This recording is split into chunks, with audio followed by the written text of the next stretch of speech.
Hello विद्यार्थियों। तो आज का हमारा जो टॉपिक है वो है इलेक्ट्रोमैग्नेटिक इंडक्शन, विद्युत चुंबकीय प्रेरण। एनसीईआरटी में ये चैप्टर नंबर 6 में है। आप लोग देखिएगा, आज हमको ये शुरू करना है। ये नया टॉपिक है। हम लोगों ने पिछला लेक्चर जो था वहाँ तक में मैग्नेटिज्म और मैटर्स, चुंबकत्व और उसका जो पदार्थ है, इसके बारे में तमाम चीज़ें जो होती हैं जो हम लोगों के सिलेबस के अंदर है, जो हमें सीखना चाहिए, वो तमाम चीज़ें हम लोगों ने पढ़ा है और उसे सीखा है। और हमें उम्मीद है कि आप लोग उन तमाम चीज़ों को, जितने भी टॉपिक्स थे वहाँ पे, वो सारा टॉपिक को आप लोगों ने कवर किया होगा।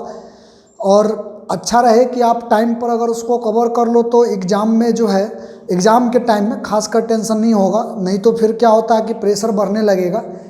तो आज हमको इलेक्ट्रोमैग्नेटिक इंडक्शन जो है ये शुरू करना है। एक्चुअली में पहले हम बेसिक बातें आपको बताते हैं कि इलेक्ट्रोमैग्नेटिक इंडक्शन, विद्युत चुंबकीय प्रेरण जो है, इसकी खोज किस प्रकार से हुई। आपको याद होगा जब हम शुरू कर रहे थे मैग्नेटिज्म, जब इलेक्ट्रिसिटी ख़त्म करके मैग्नेटिक इफेक्ट ऑफ करंट जब हम पढ़ रहे थे, तो वहाँ पर हमने पहला ही टॉपिक रखा था ओस्टर्ड का एक्सपेरिमेंट। एक वैज्ञानिक थे ओस्टर्ड साहब ने एक एक्सपेरिमेंट किया था। उस एक्सपेरिमेंट में ओस्टर्ड साहब ने क्या फाइंड आउट किया था, तो उनका कहना ये था कि अगर एक धारावाही चालक तार है और इससे अगर आई करंट पास हो रहा है और इसके नज़दीक अगर हम लोग एक कंपास नीडल ले जाते हैं, तो कंपास नीडल जो होता था अपने मूल पोजीशन से विचलित हो जाता था।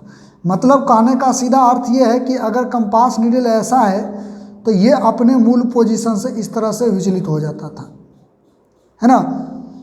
अब इसमें सीधा प्रश्न उठता है कि भाई ये काहे विचलित हुआ, करंट इसमें जा रहा है, इसमें क्या इफेक्ट पड़ा। तो जब इस बात का ऑब्जर्वेशन किया गया, जब इस बात को प्रेक्षित किया गया, तो देखा यह गया कि जो तार था ना, इस तार के चारों ओर जो है वो मैग्नेटिक फील्ड, चुंबकीय क्षेत्र इस तरह से बन रहा था चारों ओर। और इसी चुंबकीय क्षेत्र की वजह से ये जो हमारा कंपास होता है ये विचलित होता है। ये काम ओस्टर्ड साहब ने किया था, एक्सपेरिमेंट किया था।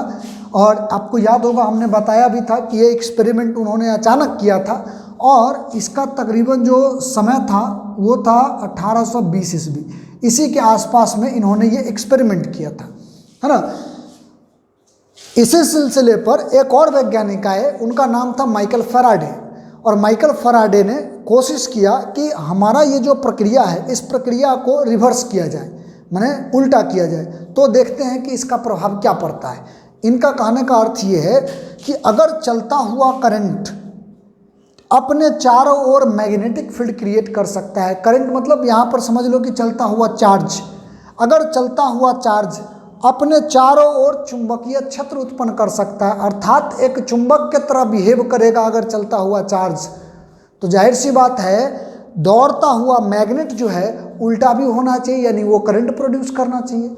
करंट जब मैग्नेटिक फील्ड प्रोड्यूस कर रहा है तो मैग्नेटिक फील्ड को अगर दौड़ाएंगे तो उस केस में कहीं ना कहीं करंट आना चाहिए। ऐसा उन्होंने एक तरह से समझ लीजिए तुक्का लगाने वाला काम किया शुरू में।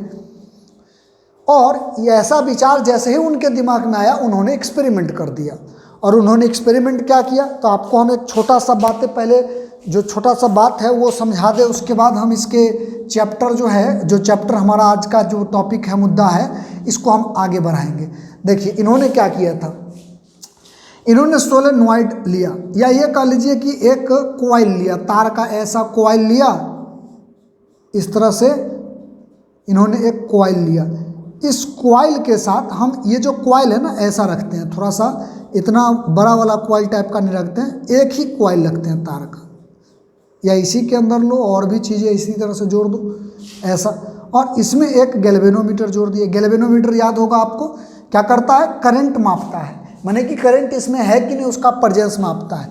देखा ये गया कि इसमें जो है इस तरह से एक मैग्नेट लिया, ये नॉर्थ पोल है, ये साउथ पोल है, मैग्नेट को दौड़ा के आगे लाया, ऐसे जैसे यूं, ऐसे मैग्नेट को अगर स्पीड में लाए तो पता चला कि इसमें करंट आ गया। कौन बताएगा, तो गैल्वेनोमीटर।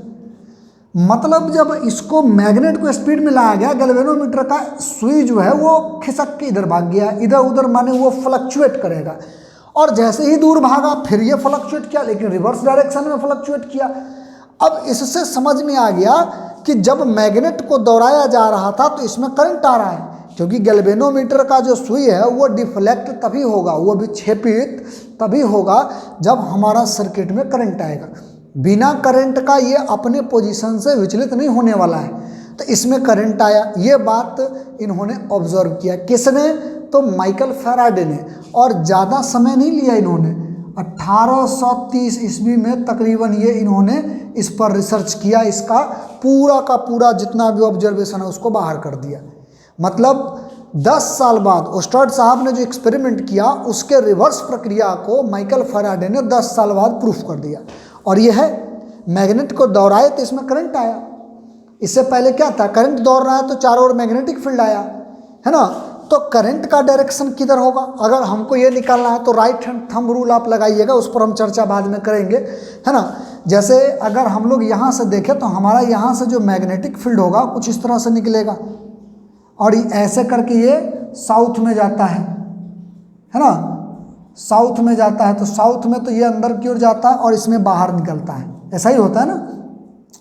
तो जब इसमें मैग्नेटिक फील्ड जो है, जब इसको आप लाओगे इस तरह से, तो यहाँ पर क्या होगा? मैग्नेटिक लाइन्स ऑफ फोर्स का डेंसिटी बढ़ेगा, और जब दूर ले जाओगे तो मैग्नेटिक लाइन्स ऑफ डेंसिटी क्या होगा? घटेगा। इसका मतलब ये है कि जब जब ये मोशन करता है, जब जब ये चुंबक गति करता है, तो यहाँ पर जो जुड़ा हुआ चुंबकीय फ्लक्स है, क्योंकि इस एरिया से जितना ये जो पास आउट होता है उसी को तो चुंबकीय फ्लक्स बोलते हैं, हम लोग पढ़े हैं, है ना। लेकिन फिर से एक बार चर्चा कर लेंगे इधर भी मैग्नेटिक फ्लक्स का।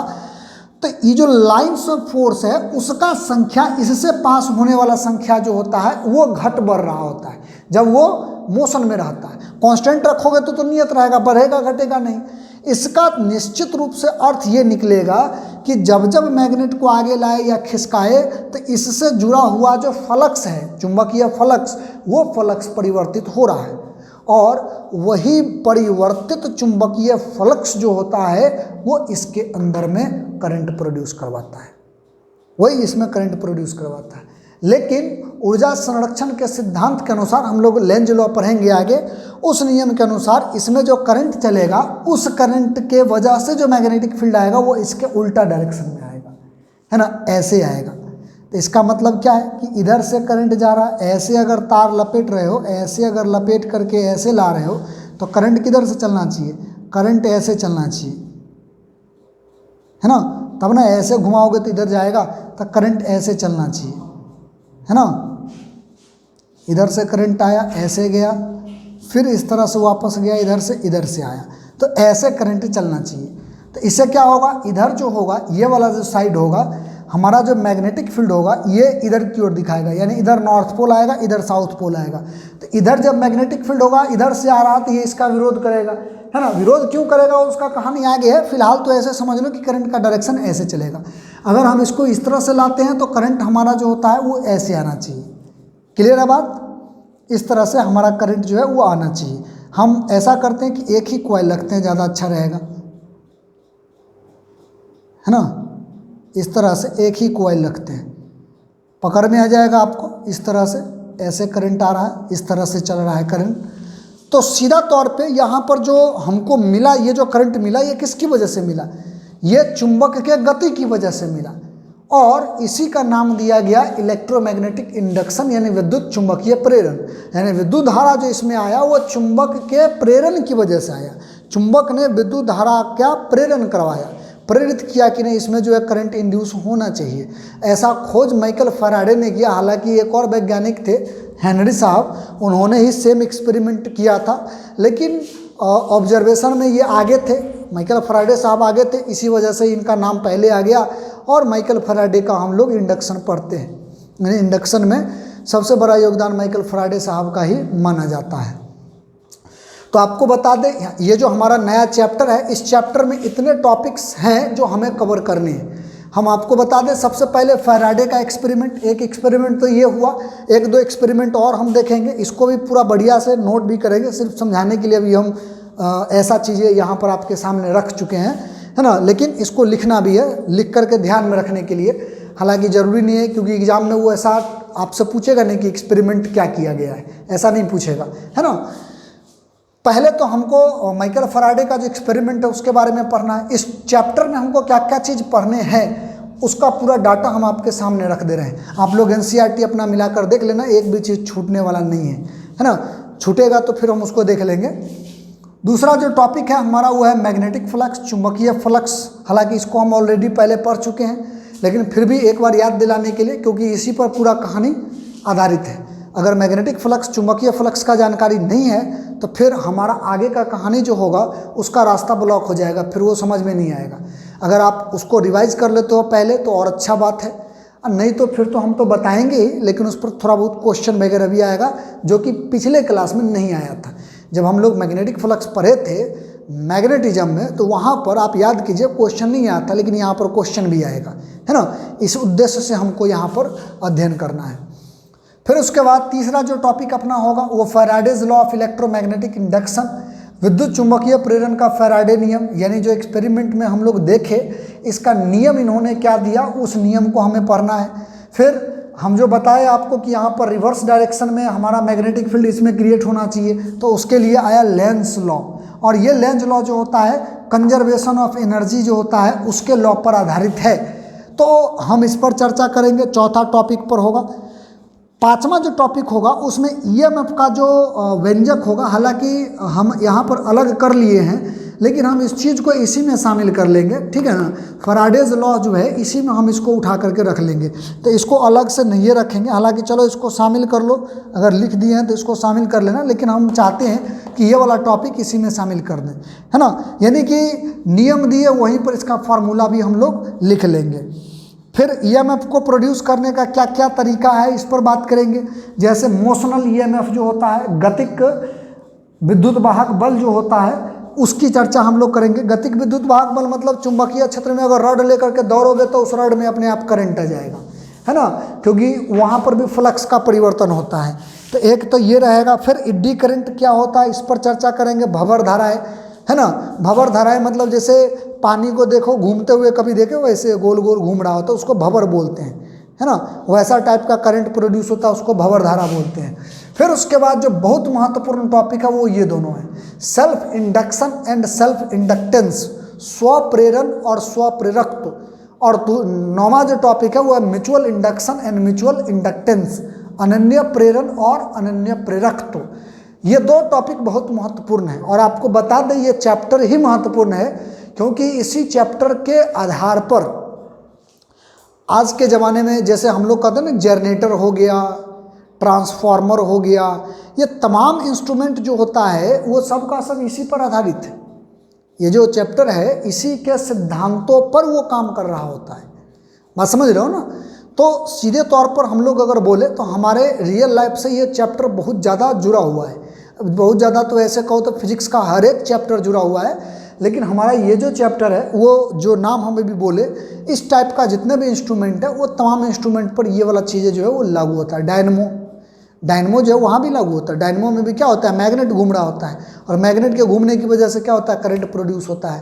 तो ये इलेक्ट्रोमैग्नेटिक इंडक्शन है, तो ये हमारे जीवन के लिए उपयोगी है, ये आधार है हमारा समझने का। तो उम्मीद करते हैं कि आपको इसका इंट्रोडक्शन जो है वो समझ में आया है। और अब हम क्या कर रहे हैं कि इसका एक एक टॉपिक लेकर के हम डील करना शुरू करते हैं, और साथ में उसका नोट्स भी आपके सामने हम रखना चाहेंगे, है ना। आप चाहो तो इसको अपने नोट में शामिल कर लो और फिर हम आगे बढ़ते हैं। फैराडे ने जो पहला एक्सपेरिमेंट किया था वो वही है जो हम बात कर रहे थे इससे पहले शुरू में ही। फैराडे साहब का जो पहला एक्सपेरिमेंट है जो हम यहाँ पर समझाने वाले हैं, वही चीज़ हम रिवाइज जब आप करोगे तो वो आपको थोड़ा सहूलियत दे, उसके लिए हमने यहाँ पर लिख दिया वही चीज़ कि in this experiment a wire coil is connected to a galvanometer. एक हम कॉइल बनाए हैं और इस कॉइल को एक गैल्वेनोमीटर से जोड़ दें। दो स्थिति बनाए, एक में मैग्नेट को हम नज़दीक ला रहे हैं नॉर्थ पोल, और एक में नॉर्थ पोल को हम दूर लेकर के भाग रहे हैं। तो हम क्या किए हैं कि कॉइल के साथ एक गैल्वेनोमीटर जोड़ दिए हैं, and a bar magnet is moved in and out. एक बार अंदर लाते हैं और एक बार बाहर ले जाते हैं। As long as the bar magnet is in motion there is a deflection in the galvanometer. जब तक ये गति में रहता है, नज़दीक या जाता है दूर, तो उस स्थिति में देखा गया कि इसके अंदर डिफ्लेक्शन है। ये जो गैल्वेनोमीटर है इसका सुई जो है वो विक्षेपित हुआ, अपने मूल पोजीशन पर स्थिर नहीं रहा। तो अपना मूल पोजीशन पर स्थिर नहीं रहा, विक्षेपित हुआ, मतलब होता है कि इसमें करंट आया है, और यहीं से शुरुआत हुआ इलेक्ट्रोमैग्नेटिक इंडक्शन का। और ये इसका प्रमाण है कि चलता हुआ जो मैग्नेट होगा, मैग्नेटिक फ्लक्स बदलेगा, और मैग्नेटिक फ्लक्स बदल करके हमारा जो कॉइल है उस कॉइल में विद्युत धारा उत्पन्न करवाएगा, जिसको हम लोग प्रेरित विद्युत धारा, इंड्यूस्ड करंट बोलते हैं। क्लियर है बात? तो होता क्या है एक्चुअली में, इसका जो आएगा, आपको पता है कि इसका जो लाइन्स ऑफ फोर्स होगा वो तो ऐसे जाएगा, है ना। इसका लाइन्स ऑफ फोर्स जो है वो ऐसे जाएगा, ये बाहर निकलेगा, इसका डायरेक्शन बाहर की ओर होगा। और आप ऐसे भी जानते हो कि इसका लाइन्स ऑफ फोर्स जो होता है, सॉरी, इसका तो अंदर की ओर होता है। तो कहने का सीधा अर्थ ये होता है कि इससे जुड़ा हुआ जो फ्लक्स होगा, जब बार बार स्पीड की वजह से बदलेगा तो इसके अंदर करंट आएगा। और करंट क्या करेगा? इसके अंदर जो उपस्थित करंट होगा वो इसके गति का ही विरोध करेगा। यही लेंज लॉ में हम लोगों को पढ़ना है। फिलहाल आप समझ लो कि ऊर्जा संरक्षण के सिद्धांत के हिसाब से इसमें उत्पन्न हुआ करंट जो होगा वो इसके गति के डायरेक्शन का ही विरोध करेगा। इसका मतलब अगर ये नॉर्थ पोल आ रहा है तो इसमें भी क्या होना चाहिए? नॉर्थ पोल कहीं क्रिएट होना चाहिए। तो कॉइल है तो कॉइल क्या होगा? चुंबक के भांति ये भी काम करेगा जब इसमें करंट अगर आ गया तो। याद कीजिए हम लोग जब सोलेनॉइड पढ़ रहे थे तो सोलेनॉइड में करंट अगर दे देते हो तो वो सोलेनॉइड चुंबक के तरह काम करता है, वैसा ही यहाँ पर कॉइल काम करेगा। तो करंट कैसे आएगा? हमारा जो फील्ड है विरोध होना चाहिए, तो मैग्नेटिक फील्ड इस डायरेक्शन में कॉइल की वजह से होना चाहिए। इधर होगा तब ना विरोध होगा, क्योंकि इधर से आ रहा है इधर से भी जाएगा तब विरोध होगा। तो इसका मतलब करंट ऐसे चलना चाहिए, करंट ऐसे चलना चाहिए, इस तरह से वापस आना चाहिए और फिर ये इधर आना चाहिए, ऐसे करके फिर ये चलना चाहिए, फिर ऐसे, और ये अंदर से इस तरह से फिर वापस, फिर अंदर से फिर इस तरह से वापस, और फिर इस तरह से वापस होके ऐसे जाना चाहिए। तो करंट जो होगा कुछ इस डायरेक्शन में चलना चाहिए। तो ये जो डायरेक्शन आपको करंट का दिख रहा है ये एक्चुअली में क्लॉकवाइज है। हम जो लेकर के चल रहे हैं तो ये अगर देखिएगा माने सर्किट, तो इसमें आपको क्लॉकवाइज दिख रहा होता है। ऐसे तो आपको एंटी क्लॉकवाइज इसमें दिखेगा, लेकिन ये जो चल रहा है ये एक्चुअली में पूरा अगर बात करें तो ये क्लॉकवाइज आपको दिखेगा। ठीक है, तो करंट का डायरेक्शन निकालने आ गया। मैग्नेट अगर आ रहा होता है तो मैग्नेटिक फील्ड इसका जो है बाहर की ओर होना चाहिए। तो बाहर कब आएगा? तो अंदर से करंट इस तरह से ऐसे निकलेगा, इधर जाएगा, या ऐसे अंदर से आएगा, ऐसे घूम करके ऐसे ऐसे करते हुए इधर जाएगा, तभी ना, तब ना इसका मैग्नेटिक फील्ड इधर होगा।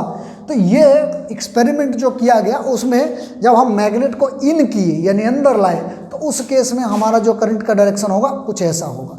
जाहिर सी बात है जब आउट करोगे, इसको बाहर निकालोगे, तो बाहर निकालोगे तो करंट का डायरेक्शन रिवर्स हो जाएगा। स्वाभाविक है कि इसमें करंट का डायरेक्शन क्या हो जाएगा? रिवर्स हो जाएगा, ऐसा हो जाएगा करंट का डायरेक्शन, है ना। तो इससे क्या होगा? आप अगर गौर से देखिए तो ये फिर से फील्ड तो वैसा ही बनेगा, फील्ड जो होगा इसका वो तो वैसा ही होगा, ऐसे ऐसे, ये तो वैसा ही फ्लक्स रहेगा। लेकिन इस केस में देखिएगा ये इधर वाला साइड नॉर्थ पोल बना लेगा, दूसरा साइड जो होगा वो साउथ पोल बना लेगा। नॉर्थ पोल एक दूसरे को रिपेल करता है। तो जाहिर सी बात है हमने जो लेंस के नियम के बारे में जो चर्चा किया है अभी, हालांकि उसको बाद में हम डिटेल में पढ़ेंगे, यहाँ पर लेंस का नियम के हिसाब से जो कारण है यानी जिसकी वजह से यहाँ से ये करंट इसमें प्रोड्यूस हुआ, ये करंट इसका विरोध करेगा, तो इसीलिए ये नॉर्थ पोल बनाएगा। तो जाहिर सी बात है अगर ये दूर भाग रहा है, नॉर्थ पोल भाग रहा है, तो यहाँ पर ये क्या करेगा? साउथ पोल बनाएगा और ये नॉर्थ पोल बनाएगा। इससे क्या होगा कि साउथ पोल जो होता है नॉर्थ पोल को खींचता है, लेकिन इस बेवकूफ़ को यही पता नहीं है कि ये साउथ पोल डेवलप ही इसी वजह से हुआ है कि मैग्नेट जा रहा है। अगर मैग्नेट नहीं जाता तो ये साउथ पोल डेवलप ही नहीं होता। तो ये एक तरह से समझ लीजिए, तो जो पोल डेवलप होता है ना वो उसी कारण का विरोध करता है, इसमें जो करंट डेवलप हुआ उस कारण का ही विरोध करता है जिसकी वजह से वो पैदा हुआ है ना। तो हम लोग इस चीज़ को थोड़ा सा ध्यान में रखेंगे। हमारा जो पहला एक्सपेरिमेंट है, पहला जो एक्सपेरिमेंट किया गया फैराडे साहब के द्वारा, वो यही है। हालांकि 2-3 एक्सपेरिमेंट है जो पढ़ना है आपको, हम थोड़ा थोड़ा करके हर चीज़ पर थोड़ा चर्चा कर लेते हैं, लेकिन सबका कहने का जो अर्थ है, मोटा मोटी सबका कहने का अर्थ वो एक ही है। वही चीज़ हम लास्ट में लिख दिए हैं कि दिस एक्सपेरिमेंट शोज, ये एक्सपेरिमेंट दर्शाता है कि that the relative motion between coil and magnet induces a current in the coil, कि कॉइल और मैग्नेट के बीच में जो रिलेटिव मोशन हुआ, अपेक्षिक गति, उसकी वजह से कॉइल में विद्युत धारा उत्पन्न हुआ। अगर कोई बोले कि मैग्नेट को रोक दे और कॉइल को गति करवावे तो करंट आएगा, बिल्कुल आएगा, फिर भी वही आएगा। मतलब इन दोनों के बीच में रिलेटिव मोशन होना चाहिए। ये नहीं कि दोनों को एक साथ ले जाओ फिर एक साथ लाओ, एक साथ ले जाओ फिर एक साथ लाओ, करंट नहीं जनरेट होगा, तब उसमें करंट डेवलप नहीं होगा। या तो एक को रोको ले जाओ, नहीं तो एक को ज़्यादा स्पीड से ले जाओ, एक को कम स्पीड से ले जाओ, एक को ज़्यादा स्पीड से ले जाओ, एक को कम को ले जाओ। तो ऐसे मतलब उसके बीच में कुछ रिलेटिव मोशन होना चाहिए, अपेक्षिक गति कुछ होना चाहिए। अपेक्षिक गति अगर होगा तो उसमें करंट इंड्यूस होगा, अगर ऐसा नहीं हुआ तो करंट इंड्यूस नहीं होगा। तो पहला एक्सपेरिमेंट जो था कुछ इस प्रकार का था फैराडे का। अब हम दूसरा एक्सपेरिमेंट पर आते हैं, पहले आप इसको जो है अपने नोट्स में शामिल कर लीजिए। दूसरा एक्सपेरिमेंट कुछ यूँ था कि उसमें 2 कॉइल लिया गया है। एक कॉइल को हम C1 मान लेते हैं, दूसरा कॉइल को हम लोग C2 मान लेते हैं। एक कॉइल से गैल्वेनोमीटर जोड़ा गया है, दूसरा कॉइल से बैटरी जोड़ दिया गया है।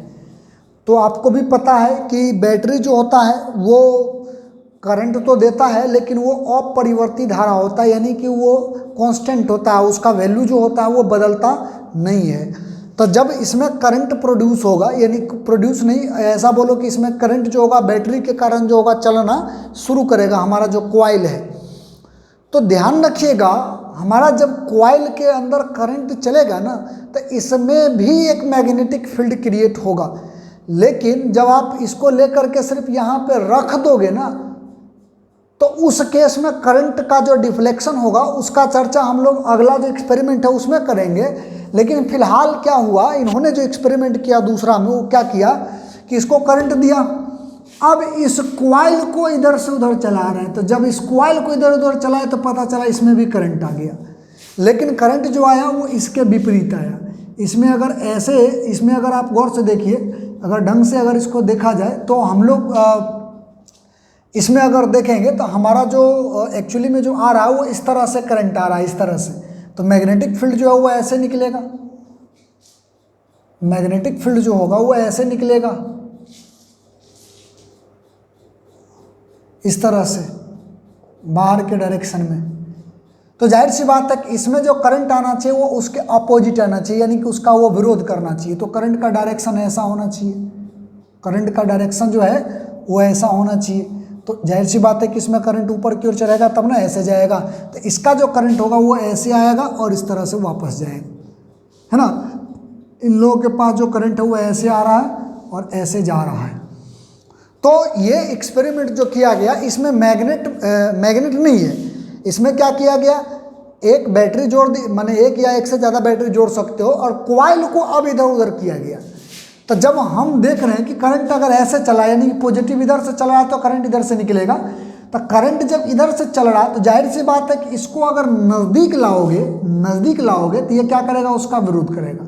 लेकिन अगर हम बोले कि क्या मैग्नेट जैसा ही क्या रूल लागू होगा, मतलब कहने का अर्थ है कि अगर इसको दूर ले जाएंगे तो फिर क्या ये उल्टा चलेगा, बिल्कुल चलेगा। जो मैग्नेट जैसा काम कर रहा था ना वैसा ही यहाँ भी काम होगा। एज ए मैग्नेट ये काम करेगा, एज ए मैग्नेट। और ये तो अपना कॉइल है ही जिसके अंदर में गैल्वेनोमीटर लगा रखे हैं हम लोगों ने। तो जब हम करंट को प्रोड्यूस कर रहे हैं, यहाँ पर ध्यान से देखिएगा, जब हम करंट को प्रोड्यूस कर रहे हैं और करंट जब ऐसे चल रहा है तो मैग्नेटिक फील्ड का डायरेक्शन इधर है। तो ये क्या करेगा, हमारा जो ये फील्ड होगा ये ऐसे चल करके मैग्नेटिक फील्ड अपना इधर देगा ताकि पता चले कि ये अपोज कर रहा है इसका। लेकिन ये कब, जब हम कॉइल को इधर की ओर गति कराएं तब। अब कॉइल को अपोजिट गति कराओगे तो उसका कहानी आप खुद समझ लेना। ऐसा नहीं है कि ये वाला बात आपको समझ में नहीं आया होगा, क्योंकि मैग्नेट में भी हम लोग वही बात किए थे। बस खाली क्या किया गया है, पोजीशन पर दूसरा मटेरियल को ला कर, माने दूसरा जो हमारा जो है सिस्टम वो ला करके रख दिया गया है। पहला सिस्टम में क्या था, मैग्नेट था। दूसरा सिस्टम में क्या है, मैग्नेट ना लेकर के बैटरी युक्त एक कॉइल लिया गया है। समझ रहे हैं ना। अब इसको मोशन करवा रहे हो, लेकिन घटना फिर से वही घट रहा है। यानी फिर से इसमें जो है करंट इंड्यूस हो रहा है, हम इसको टच में नहीं ला रहे हैं, हम इसको सिर्फ मोशन करवा रहे हैं, मूव करवा रहे हैं। नज़दीक ला रहे हैं, करंट इधर भाग रहा है, माने ऐसे भाग रहा होता है इस तरह से। जब दूर ले जा रहे होते तो उल्टा भागेगा, माने जो मैग्नेट में होता था वही होता है यहाँ पर भी। तो ये इलेक्ट्रोमैग्नेटिक इंडक्शन का ही एक पार्ट है, समझ रहे हैं ना। तो एक्सपेरिमेंट इन्होंने अलग अलग वैरायटी में एक्सपेरिमेंट किया। तो 3 एक्सपेरिमेंट हम आपको बोले कि 3 बताएंगे हम, ये दूसरा एक्सपेरिमेंट है। वही बात जो हम बोले वही चीज़ यहाँ लिखे भी हैं। In this experiment 2 coils are used, इसमें 2 कॉइल का हम प्रयोग करते हैं। 1 connected to a galvanometer C1, एक जो है गैल्वेनोमीटर से जोड़ दिए हैं, इसको हम लोग C1 नाम दे दिए हैं। And the other connected to a battery with a steady current C2, दूसरा जो C2 है उसको हम बैटरी से जोड़ दिए जिससे स्टेडी करंट मिलता है, मतलब अपरिवर्ती विद्युत धारा हमको प्राप्त होता है। When C2 is moved towards and away from C1, जब हम C2 को C1 के नज़दीक या उससे दूर जब गति कराते हैं तो गैल्वेनोमीटर में डिफ्लेक्शन देखने को मिलता है। ये दूसरा एक्सपेरिमेंट में इन्होंने ऑब्जर्व किया। जो माइकल फैराडे साहब का ऑब्जर्वेशन है वो ये था दूसरा नियम, दूसरा एक्सपेरिमेंट में, ठीक है। हालांकि तीसरा एक्सपेरिमेंट आपको हम लिखते नहीं हैं, लेकिन सिर्फ समझा दे रहे, यहीं पर इसी में समझा दे रहे हैं। उसमें उन्होंने क्या किया था, थर्ड एक्सपेरिमेंट में सिस्टम यही लिया था उन्होंने, सिस्टम में कोई परिवर्तन नहीं करवाया, सिर्फ इन दोनों को नज़दीक ला के रख दिया, अब इसको मोशन नहीं करवा रहे। तीसरा एक्सपेरिमेंट में इन्होंने जो किया वो हम आपको बता दे रहे, उसको लिखने की जरूरत नहीं है। इन्होंने क्या किया, इसको एक स्विच से जोड़ दिया, इसको स्विच से जोड़ दिया, ठीक है ना। अब स्विच से जोड़ने के बाद क्या है कि जैसे ही स्विच को क्लिक किए, यानी कि उसको ऑन किए, ऑन करने का मतलब है कि करंट इसमें प्रोड्यूस होने के लिए जब उसको ऑन किया गया स्विच को, है ना, स्विच को ऑन करना मतलब ये होता है कि रास्ता जो था खुला हुआ इसको ब्लॉक कर देना, यानी क्लोज कर देना। तो जैसे ही स्विच को ऑन किया गया तो इसमें करंट आ गया अचानक, और अचानक आया तो पता चला तुरंत इसमें डिफ्लेक्शन आया। लेकिन चूंकि इसका मोशन हम करवा नहीं रहे हैं तो डिफ्लेक्शन देखने को मिलेगा आपको, जैसे ही ऑन किया डिफ्लेक्शन दिखा, लेकिन फिर ये 0 पर चला जाएगा, मतलब कि इसमें वापस करंट जो आया था वो करंट अब धीरे धीरे खत्म हो जाएगा। क्यों खत्म हो गया, क्योंकि मोशन थोड़ी ना कर रहा है, बात समझ रहे हो। और पहले क्यों आया, तो पहले इसलिए आया कि अचानक जो इसमें करंट आएगा तो करंट की वजह से ऐसे ऐसे चलते चलते थोड़ा देर के लिए सही, लेकिन फ्लक्स तो इसका बदलेगा, चुंबकीय फ्लक्स जो इसमें जुड़ा होगा वो बदलेगा, और जैसे ही बदलेगा तो इसमें थोड़ा देर के लिए करंट आ गया। स्विच ऑफ करोगे फिर आपको दिखेगा उल्टा डिफ्लेक्शन, समझ रहे हो। ऑफ करोगे फिर भी, क्योंकि जैसे ही ऑफ करोगे तो इसका मैग्नेटिक फ्लक्स जो होगा खींच करके अंदर चला जाएगा, अंदर जाएगा तो उस समय भी क्या करेगा, उसको आप विरोध करेगा, तो इसीलिए रिवर्स डायरेक्शन में भागेगा। फिर ऑन करोगे फिर थोड़ा देर के लिए करंट आएगा, फिर खत्म हो जाएगा इसका। याद रखिएगा, रुका हुआ परिस्थिति में स्विच को ऑन ऑफ करके भी करंट को प्रोड्यूस किया जा सकता है इसके अंदर, बात समझ रहे हो। ये थर्ड एक्सपेरिमेंट में ऐसा किया गया था। ये तो पहला एक्सपेरिमेंट का पार्ट है, ठीक है। पहला एक्सपेरिमेंट में जो किया गया था उसमें हम लोगों ने स्विच नहीं जोड़ा था, सिर्फ इसको क्या कर रहे थे, मूव करवा रहे थे। तो मूव करवा रहे थे ऐसे चलेगा, है ना। तो ये हमारा फैराडे साहब ने जो नियम दिया गया था फैराडे साहब के द्वारा, तो वो हमारा नियम ये है, ठीक है ना। तो अब हम लोग अगला जो पार्ट है उस पर आते हैं। ये एक्सपेरिमेंट के आधार पर ही ये चैप्टर का निर्माण हुआ, और आप इन तमाम चीज़ों को थोड़ा सा बेसिक से समझने का प्रयास कीजिए, जैसा हमने बोला है ना। किताब वगैरह भी पढ़िएगा तो और ज़्यादा क्लैरिटी आएगा, और हमको लगता है क्लैरिटी आ जाना चाहिए, क्योंकि फिगर में हम वही डायग्राम बना के दिखा रहे हैं आपको जैसा एक्सपेरिमेंट एक्चुअली में हुआ था, ठीक है ना। तो चलिए इसको भी आप अपने नोट्स में शामिल कर लो। हम अगला जो टॉपिक है उस पर अब आते हैं। अपना अगला जो टॉपिक है वो मैग्नेटिक फ्लक्स है। हालांकि इस पर हम लोगों ने चर्चा किया है, इससे पहले जो क्लास में हम लोग बात किए हैं उसमें मैग्नेटिक फ्लक्स पर चर्चा हो चुका है, लेकिन फिर भी एक बार हम आपको रिवाइज करवा दें कि हमारा मैग्नेटिक फ्लक्स है क्या। इसका डेफिनेशन तो बड़ा सिंपल था कि किसी सतह से अभिलंबवत पास होने वाली कुल चुंबकीय क्षेत्र रेखाओं की जो संख्या होती है उसी को हम लोग क्या बोलते हैं, चुंबकीय फ्लक्स बोलते हैं। लेट अस सपोज कि मान लेते हैं कि हमारा एक सतह ऐसा है, जाहिर सी बात है इससे अगर हम लोग इस तरह से लाइन्स ऑफ फोर्स जो होता है अगर इस तरह से पास करवावे, इस तरह से अगर हम लोग पास करावें,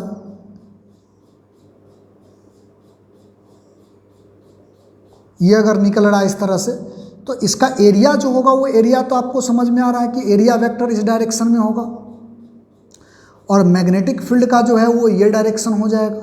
ये अगर कुछ एंगल पर है तो हमारा मूल काम होता है कि इसको परपेंडिकुलर लाना चाहिए, है ना, यानी कि ये प्लेन जो होता है प्लेन के ऊपर परपेंडिकुलर होना चाहिए। तो इसको उठा के इस पर लाओगे तब तो परपेंडिकुलर होगा, क्योंकि एरिया जो होता है वो हमेशा क्या होता है, परपेंडिकुलर होता है। ठीक है, एरिया जो होता है वो सरफेस के ऊपर हमेशा क्या होता है, परपेंडिकुलर होता है। तो इस केस में अगर हमसे बोला जाए कि मैग्नेटिक फ्लक्स कितना होगा, तो मैथमेटिकली गणितीय रूप में हमारा जो मैग्नेटिक फ्लक्स होता है इसको हम लोग फाई बी नीचे लगा देते हैं, जैसे इलेक्ट्रिक फ्लक्स में फाई ई लगा देते हैं उस तरह से। इसमें जो इंटीग्रल होता है वो ओपन होता है, इसमें जो इंटीग्रल होता है वो ओपन होता है, याद रखिएगा, ये क्लोज नहीं होता है। क्लोज में आपको याद होगा ओपन इंटीग्रल क्यों लेते हैं, आपको याद होगा जब हम इसको क्लोज इंटीग्रल किए थे तो उस समय जो है हमारा जो वैल्यू आया था, फ्लक्स का जो वैल्यू आ रहा था वो 0 हो गया था। खैर हम उस पर अभी चर्चा करते हैं, एक बार पहले हम ओपन इंटीग्रल सिर्फ समझने के लिए लिख दिए हैं। ठीक है, इसमें जो आता है फॉर्मूला वो क्या आता है हमारा, यहाँ से आता है B D A cos theta. क्यों आएगा कॉस थीटा, क्योंकि इसको जब उठा के इस पर ले जाओगे तो हमारा जो है वो कॉस थीटा के साथ ही आएगा इन वेक्टर फॉर्म। अगर इसी चीज़ को वेक्टर फॉर्म में लिखा जाए तो फाई भी, ये तो वेक्टर नहीं होता है लेकिन आपको पता है ये दोनों वेक्टर होगा, तो हम इसको क्या चीज़ में लिखेंगे, डॉट प्रोडक्ट में, है ना। डॉट प्रोडक्ट जो होता है वो कॉस थीटा देता है। शायद आपको याद होगा हम लोगों ने जब क्लोज लिया था, यानी क्लोज इंटीग्रल जब लिया था तो वो गॉस थ्योरम बन गया था, यानी कि फाई बी जो होता है इसमें अगर हम लोग क्लोज इंटीग्रल लेते हैं, ऐसा अगर इंटीग्रल लेते हैं, है ना, ऐसा अगर इंटीग्रेशन लेते हैं तो इसका वैल्यू क्या आया था, 0। इसका जो हम लोग वैल्यू लिए थे वो 0, गॉस थ्योरम यही आया था। देखो इसका कहने का अर्थ क्या होता है, इसका कहने का अर्थ होता है मोनोपोल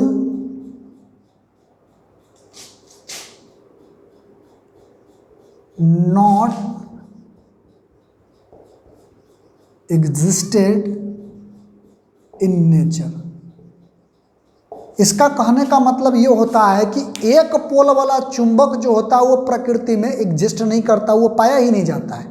इसका कहने का मतलब ये है, आप ऐसे समझो हम लोग जब क्लोज इंटीग्रेशन करते हैं तो क्लोज इंटीग्रेशन में एक चार्ज जो आ गया उसका भी हम लोग ले लेते हैं, लेकिन जब हम लोग मैग्नेट की बात करते हैं तो मैग्नेट में एक चार्ज नहीं ले सकते, एक पोल नहीं ले सकते। चार्ज करने का मतलब पोल, एक ध्रुव लेकर के हम बात नहीं करेंगे, जब भी बात करेंगे तो दोनों ध्रुव को लेकर के बात करेंगे। तो ओवरऑल जब उसको क्लोज करोगे तो जितना आया उतना गया, लेकिन उसमें क्या होता था कि एक चार्ज भी ले लो तो उसका जो होता था फील्ड अपना वो बना लेता था, उस पर हम लोग बात कर लेते थे। इसीलिए याद रखिएगा हमारा जो गॉस थ्योरम जो होता है मैग्नेटिज्म का, वो बताता है कि नेचर में मोनोपोल जैसा कोई भी प्रकृति में पाया नहीं जाता है मैग्नेट, यानी मोनोपोल मतलब एक ध्रुव वाला चुंबक पाया नहीं जाता है।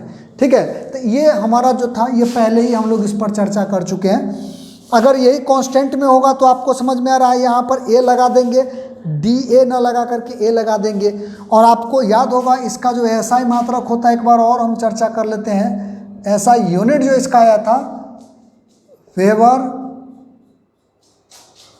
आया था, या इसी को हम लोग अगर चाहे तो लिख सकते हैं टेस्ला मीटर का स्क्वायर, ये भी इसका एसआई मात्रक में आ जाता है। इसका सीजीएस यूनिट जो होता है, सीजीएस यूनिट किसका, चुंबकीय फ्लक्स का, फाई का जो सीजीएस यूनिट होता है वो होता है मैक्सवेल। शायद हम पिछले क्लास में ये वाला बात आपको नहीं बताए थे, आप याद रखिएगा। मैक्सवेल इसका सीजीएस यूनिट होता है, और एक वेबर जो होता है वो 10 के पावर -8, सॉरी इसको हम लोग उल्टा लिख रहे हैं, हमारे ख्याल से मैक्सवेल जो होता है, एक मैक्सवेल जो होता है वो हो जाएगा 10 के पावर -8 वेबर। ठीक है ना, तो एक वेबर बराबर क्या हो जाएगा 10 के पावर 8 मैक्सवेल। तो ये चुंबकीय फ्लक्स का कहानी है जो हम लोगों ने पहले भी देखा है और आज भी हम लोग इसको एक बार अपने हमारा जो टॉपिक है उसमें हम लोग इसको शामिल कर ले और इसको हम ध्यान में रखें, है ना। इसको हम क्यों बताएं, इसका कारण आपको अभी हम थोड़ा देर में बता रहे हैं, क्योंकि हमको इस पर एक क्वेश्चन करना है ना। क्योंकि ऐसा टाइप का क्वेश्चन जो है बाद में जा करके मोशन करवा करके आपसे पूछेगा कि बताइए फ्लक्स कितना है, उसमें करंट कितना आएगा, ये सब चीज़ें। तो हम लोग क्या करते हैं कि एक सिस्टम बनाते हैं जिसमें एक धारावाही चालक तार हो, उसके बगल में हम कुछ रखें और वहाँ पर हमको निकालना है कि इससे पास होने वाला जो फ्लक्स है वो फ्लक्स कितना होगा। ठीक है, तो पहले हम इसको मिटा देते हैं और फिर हम उस क्वेश्चन पे आते हैं। चलिए क्वेश्चन पे आते हैं। देखिए क्वेश्चन क्या है, तो क्वेश्चन यह है कि एक इनफाइनाइट लंबाई का एक वायर है जिससे आई करंट पास हो रहा है। इस करंट से थोड़ा दूरी पर एक कॉइल है, स्क्वायर टाइप का स्क्वायर है ये, है ना। स्क्वायर है तो आप समझ ही सकते हो कि सबका जो साइड होगा वो क्या होगा, ए ही होगा। और इसका जो दूरी है वो एक्स डिस्टेंस पर है। पहला जो पॉइंट है वो एक्स पर है और यहाँ से अगर लास्ट पर बात करोगे तो एक्स प्लस ए पर होगा। हमसे पूछ रहा है find the magnetic flux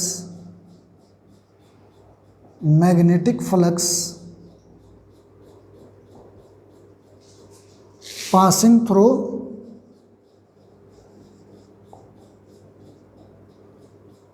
the square.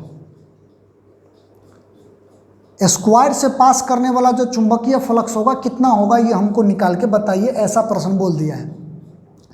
तो ऐसे प्रश्नों का सॉल्यूशन करने के लिए आप क्या करना, सबसे पहले एक एलिमेंट काटना। जैसे है ना मैग्नेटिक फील्ड जो बनेगा वो ऐसे बनेगा, है ना। तो इस तरह से बनेगा तो इसमें से कितना लाइन पास होगा ये तो हमको ध्यान देना पड़ेगा और उसके लिए हम इंटीग्रेशन का प्रयोग करेंगे। क्योंकि जितना मैग्नेटिक फील्ड लाइंस जो होगा इससे पास करेगा उतना ज़्यादा इसका फ्लक्स हो जाएगा। तो हम क्या करते हैं, इसमें से एक छोटा सा एलिमेंट काटते हैं यहाँ से आर डिस्टेंस पर, स्मॉल आर ले लेते हैं। यहाँ पर हम एक छोटा सा एलिमेंट काटते हैं और इसका मोटाई हो गया डी आर। ठीक है, अब जब हम लोग ले लिए तो हमको निकालना क्या है, फ्लक्स निकालना है। तो फ्लक्स बराबर तो फार्मूला जानते हो, ओपन इंटीग्रल, यानी सीधा इंटीग्रल बोल दो, integral B D A cos theta. तो अगर हम थीटा की बात करें तो हमारा जो है फील्ड ऐसे आएगा, इसके ऊपर आएगा। तो सीधे तौर पर अगर हम लोग बात करें तो हमारा उसी के डायरेक्शन में तो एरिया वेक्टर भी होगा। तो एरिया वेक्टर भी वही है, फील्ड का भी डायरेक्शन वही है, तो इसका मतलब ये जीरो हो जाएगा, है ना। हमारा जो थीटा का वैल्यू होगा वो क्या हो जाएगा, जीरो हो जाएगा। ये हो गया cos 0 डिग्री। cos 0 का वैल्यू क्या होता है, cos 0 का वैल्यू होता है 1। तो ये हमारा यहाँ से आ गया फ्लक्स का एक फॉर्मूला। लेकिन हमको यहाँ पर मैग्नेटिक फील्ड और एरिया चाहिए। मैग्नेटिक फील्ड कितना है ये चाहिए और उसके बाद हमको एरिया चाहिए। तो एक बात बताइए, एज वी नो दैट, हम लोग पहले से ही पढ़ चुके हैं जो धारावाही चालक तार होता है और अगर ये इनफाइनाइट हो और किसी पॉइंट पर, जैसे आर डिस्टेंस पर हमको पहले चाहिए, बाद में इंटीग्रेशन करेंगे, तो आर डिस्टेंस पर जो मैग्नेटिक फील्ड होगा इनफाइनाइट वायर के कारण, उसके लिए हम लोगों ने जो फार्मूला पढ़ा था वो क्या था, फार्मूला म्यू 0 आई बट्टा 2 पाई, जो भी डिस्टेंस होता है वो डिस्टेंस, है ना, उसके रेंज में जो आ जाए तो ये आर हो जाएगा। और एरिया जो होगा एंड टी ए, एरिया जो होगा किसका एरिया, तो ये जो छोटा सा पार्ट है इसका एरिया। तो ये एक तरह से समझ जाओ लंबाई कितना है ए, क्योंकि ये ए है तो ये भी ए होगा। इसका चौड़ाई कितना है डी आर, तो लंबाई गुणे चौड़ाई तो एरिया हो जाता है ना। तो यहाँ से D A into D R ये हो जाएगा। नाउ हम क्या करें, इसका वैल्यू पुट कर देते हैं फ्रॉम इक्वेशन 1, समीकरण 1 पर इसका वैल्यू हम पुट कर देते हैं। तो इंटीग्रेशन यहाँ से ये क्या हो जाएगा, म्यू आई बट्टा 2 पाई आर, आर तो वेरिएबल है, यहाँ से ये वैल्यू उठा कर रख दो डी आर, ये बाहर निकल जाएगा क्योंकि ये कांस्टेंट है। तो हमारा यहाँ से, और इंटीग्रेशन कहाँ से कहाँ तक करें, तो इंटीग्रेशन देखिए कहाँ से करना पड़ेगा, पहले तो आपको यहाँ से यहाँ तक करना पड़ेगा, फिर यहाँ से यहाँ भी तो जाना है ना। तो हम x तक करें और फिर x से लेकर के यहाँ तक, यानी कि ये भी a है तो a प्लस x। तो हम क्या करें यहाँ से यहाँ पर क्या करें हम लोग, x से लेकर के x प्लस a तक इंटीग्रेशन कर दीजिए, हो गया हमारा फ्लक्स। तो हमारा इसमें जो बाहर आएगा वो ये सब बाहर आ जाएगा, 2 पाई बाहर आ जाएगा, 1/r इंटू डी आर ये बच जाएगा x से लेकर के x प्लस a तक, है ना। और आपको पता है कि इसका जो इंटीग्रेशन होता है कितना होगा, म्यू आई a बट्टा 2 पाई, इसका इंटीग्रेशन क्या होगा 1/r इंटू डी आर, यानी ln r mod r। Actually mod नहीं भी लगाओ तो समझ जाएंगे हम यहाँ पर कि ये पॉजिटिव ही है, ये वैल्यू पॉजिटिव ही जब भी लिया जाएगा तो पॉजिटिव लिया जाएगा। क्लियर है बात। तो हम यहाँ से इसका अब लिमिट का जो वैल्यू है वो रखते हैं 5 is equal to mu 0 I a बट्टा 2 पाई। तो एक बार तो हम लोग यहाँ पर ln हायर लिमिट रख लेते हैं x plus a plus minus लगाते हैं ना ln x, है ना। अब आपको पता है कि log का जो फॉर्मूला होता है उसमें माइनस वाला को हम लोग क्या करते हैं, दोनों का वैल्यू जो होगा उसको हम भागा में रख लेते हैं, ln x प्लस a बट्टा में x। ये क्या हो गया हमारा फ्लक्स का वैल्यू हो गया, यही हमारा आंसर हो गया, है ना। तो इस तरह से हम लोग जो है फ्लक्स का जो वैल्यू होता है, वेरिएबल जो वैल्यू होता है उसको हम लोग कैलकुलेट कर सकते हैं। इस तरह का क्वेश्चन एनसीईआरटी में भी आपको देखने को मिल जाएगा। हालांकि मोशन के आधार पर जो बात है उस पर हमको ज़्यादातर क्वेश्चन मिलेगा, लेकिन ऐसा टाइप का क्वेश्चन आपसे पूछा जा सकता है। तो बनाने का तरीका जो है वो यही है, इस तरह से हम लोग फ्लक्स जो होता है वो निकालते हैं, ठीक है ना। तो इस तरह से आप लोग निकाल लीजिएगा। अब हम लोगों का जो अगला पार्ट है वो है फैराडेज लॉ, लेकिन उसको हम अगले क्लास में यानी अगला लेक्चर जो होगा उसमें शामिल करेंगे। तब तक चूँकि आज हम लोगों ने इसको शुरू किया है और ये हमारा बेसिक पॉइंट है, तो आपका जिम्मेवारी बनता है कि इन तमाम चीज़ों को पढ़ो, इन तमाम चीज़ों को 1-2 बार देखो, रिवाइज करो। और एनसीईआरटी का जो बुक है या फिर कोई और रेफरेंस बुक, एनसीईआरटी हम बोल रहे हैं इसीलिए क्योंकि वो हर किसी के पास होना चाहिए, है ना। नहीं तो कोई और भी बुक है रेफरेंस बुक तो कोई दिक्कत नहीं है, उसका जो शुरू का जो पार्ट है चैप्टर का शुरू का जहाँ तक हम पढ़ाए हैं उसको 1-2 बार रीड आप ज़रूर करो, ताकि जो इसका जो कहानी है वो कहानी और ज़्यादा स्पष्ट रहे, ठीक है ना। तो हम लोग अगले क्लास में यानी अगला जो लेक्चर होगा उसमें हम लोग मिलते हैं, तब तक इसको आप लोग अपना तैयार कीजिए।